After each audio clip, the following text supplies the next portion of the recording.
Heto ang mga ingredients: garlic and onion, 1 piece chicken breast, fish balls sliced into pieces, carrots and sayote, small cabbage, half pack ng bihon, 1 chicken cube. Gumamit din tayo ng water, soy sauce, pepper at cooking oil. Igisa na natin ng bawang.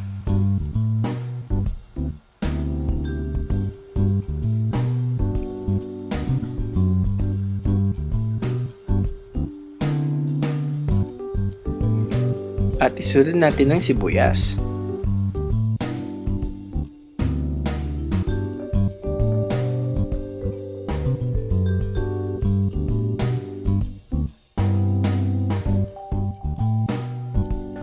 Kapag luto na ang ating bawang at sibuyas, pwede natin ilagay ang chicken. Halu-haluin lang natin para hindi masunog. Lagyan natin ng konting soy sauce at pepper.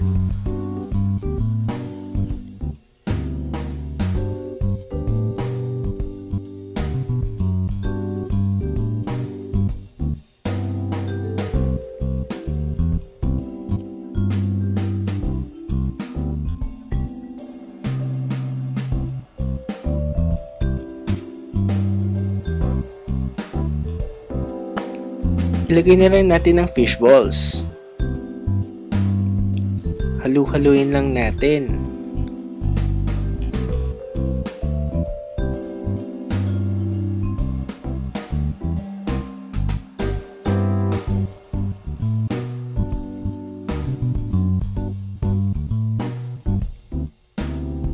Ilagay na natin ang carrots at ang sayote.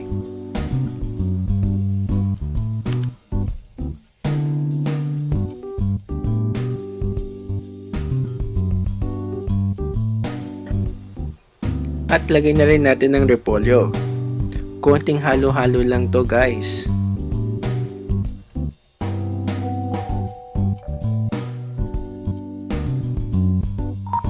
After a few minutes, pwede nating iset aside ang gulay at umpisa na natin ang broth.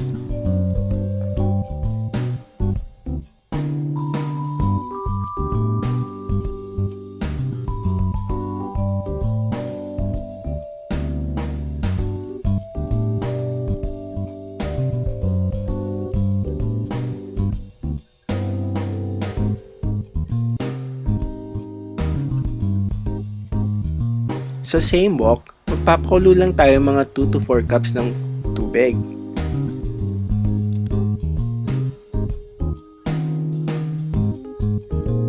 Ilagay na rin natin ng chicken cube, konting soy sauce at pepper.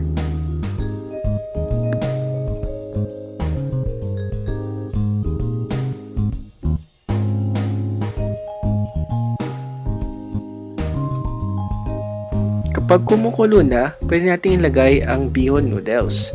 Then, halu-haluin lang natin to hanggang maluto.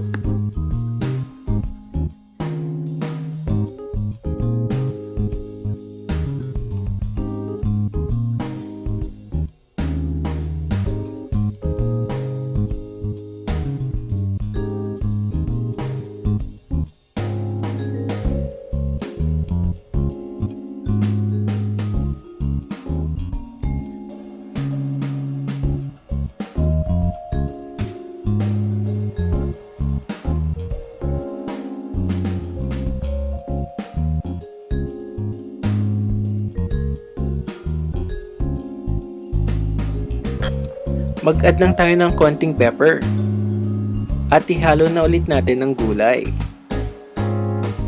Halu-haluin lang natin. Pag nahalo na, pwede nating iserve ang ating pansit.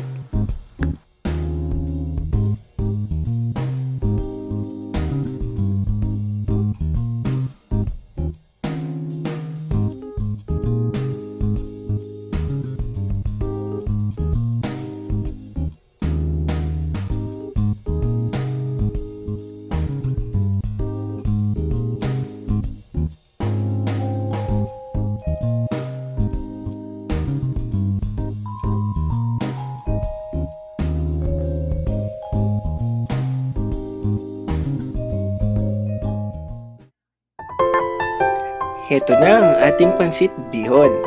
Serve lang natin to with calamansi or lemon. At kainin na natin.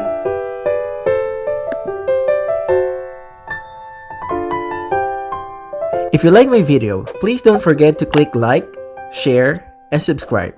And don't forget to click the notification bell so that notified kayo sa bawat upload ng video ko.